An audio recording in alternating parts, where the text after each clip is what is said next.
Hey there, everybody. So this is the first video of a series that I'm going to create over the next few days, talking about some important steps in my personal journey of recovery from childhood narcissistic wounds. And I wanted to share this video because the focus of this channel is to help people identify the wounds and heal from them in through a simple framework that anyone can understand. But I realized that sharing my personal story and not being so technical about the healing approach can be inspirational, and also it can help some people to understand that certain steps, certain phases are very normal, they're very common, and they're kind of expected, and that this is basically what everybody goes through in one way or another if you have a narcissistic mother. And also if you have a narcissistic father, because the wounds are all very similar and the psychological problems you're left with are all very similar. And we discover that when we get in touch with other children of narcissists, and we read their stories and we hear about what they've been through, and we're like, oh, this is all very repetitive. So this is the first part in a series. I didn't want to make this video too long because I did this in Portuguese and the video was like 30 minutes. So I want to keep it shorter. And so how did this all start?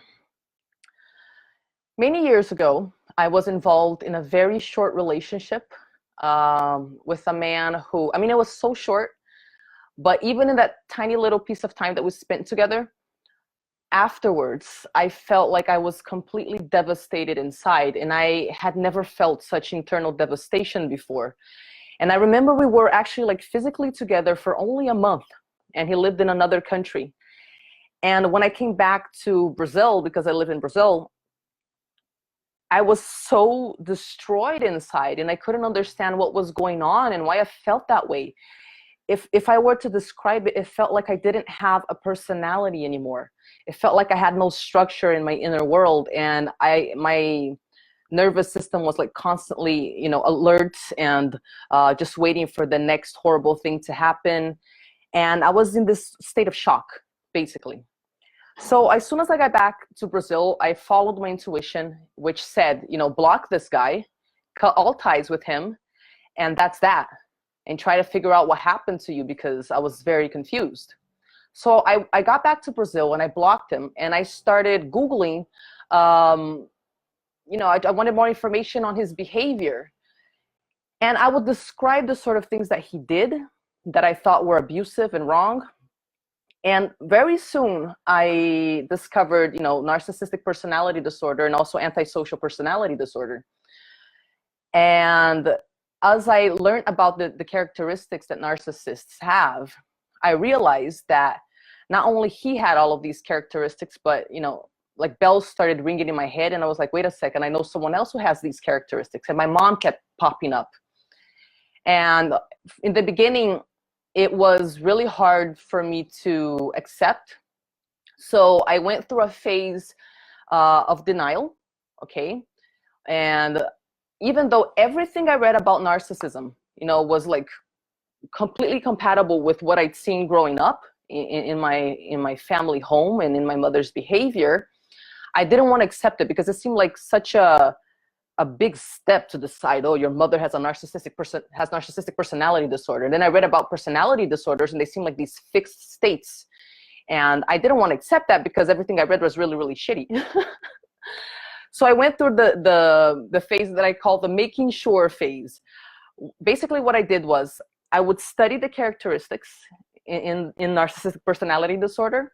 And then I would remember various instances where I'd seen my mom act that way. And I would just like write situation after situation down on sheets of paper until I was absolutely sure that she had actually done all of those things, and that I could come up with like endless examples of those things growing up. And once I had like this extensive list, and I had convinced myself that, oh my God, I'm not like going crazy. I'm reading the characteristics here and I'm comparing them with my mom, and yeah, this is for real. So then after this phase, I think I entered it's a vomiting phase. The vomiting phase, which is very common when you discover that your mom is a narcissist, is you have this need to talk about it, And at the time, Facebook wasn't like a thing. So it was, it's a taboo subject. And I really needed to talk about it with someone in an environment where I felt safe. Because for the first time in your life, you give yourself permission to actually verbalize what you went through and to verbalize it with the awareness that it was abuse. Because before that, you're like in denial and you're rationalizing things and you're just trying to minimize them and you don't want to accept it. And you're not really ready to accept that about your mom, because if you do, it means that your relationship with her isn't healthy and you're going to have to, come to decisions about what you're going to do with that relationship. And all of these are really big steps when you were raised by a narcissist, which means that your personality, the development of your personality was curbed. So you were taught to not have faith in yourself, to not have faith in the voices that come from inside of you and the things that you produce. And this is why it was so necessary for me to like spend months studying the disorder and comparing, and also talking to these other women that I found online in forums where people had fake names and no one had like a photo of themselves. And it was the only environment where I felt safe and where these women felt safe to talk about such a taboo subject. So this vomiting phase, I think it lasted a while, okay? I think it lasted like over a year, honestly. I would devour everything I could. I would educate myself on narcissism. And I needed to vomit. I needed to talk about this with other people. So these forums served that purpose. And also because I wanted to make sure that I wasn't going crazy or exaggerating things, I also like got that list that I had made about my mom's characteristics. And I talked to my sisters about it just to make sure that I wasn't like the only one who was imagining stuff. And they confirmed that they could remember all of those characteristics as well. Now, my sisters were in a different place at that time, and they weren't ready to, like me, they weren't ready to admit, oh, okay, so maybe this is narcissistic personality disorder. Hey, Eddie. My sister's on. Speak of the devil. And so for me, what I like to mention that the universe always helps you out when you decide that you're going to recover from something or that you're going to achieve a goal. And I feel that the way that the universe helped me out was by putting the right people in my path so that I could, go through this vomiting phase and kind of like look at my childhood with these new eyes and with this new information. And at that time, I actually, I met a girl who was also the daughter of narcissists, only her dad was narcissistic. But as we talked about our wounds and the stuff that we went through, and I realized that she had like all the same wounds and the treatment was like the same and everything she went through was the same. And we together, we spent like another year just vomiting everything we could, right? So after this vomiting phase, after the denial phase and the, let me make sure phase. And then after the vomiting phase, I was like, well, I got into the full-blown bargaining phase, And the bargaining phase for me was like, well, okay, now I have this information, but I'm going to try to make it work. So I started seeing my mom differently. I started seeing her kind of like as a wounded child. And I was like, okay, I can make this work. So I spent like another year trying to make stuff work and trying to still be her daughter and have a relationship with her and everything. And then soon this became unsustainable to me. And it became unsustainable to me because when you realize certain things that you didn't realize before, they can oftentimes get worse and hurt more before it gets easier. And then there was also an event that just made everything get a lot worse. And it was the death of my stepfather. When my stepfather died, I became much more aware of how unsustainable the situation was for me, because my mother in her mourning process, her behavior, it got really intense and it got really, really, really extreme.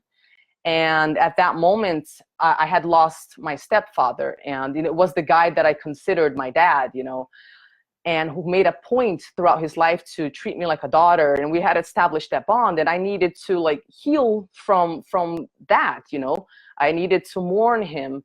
And I found that after his death, there was no space for me to mourn his death. And there was no space for my pain, and there was no space for what I was going through. So things escalated really, really fast, where I couldn't mourn. And at the same time, there was like competition with my mom, whereas when I tried to talk about my pain, you know, her pain was bigger and it was worse. And so there was this environment where I couldn't go through what I needed to go through, and I needed to be available to her. And I did not have the emotional structure to do this. And it got to be so extreme that when I heard her voice, I would actually, like, my heart would beat fast, it would race, and I couldn't breathe anymore. And I started having these panic syndromes, you know, these panic symptoms rather. And it got like psychologically and physiologically impossible for me to exist in the relationship.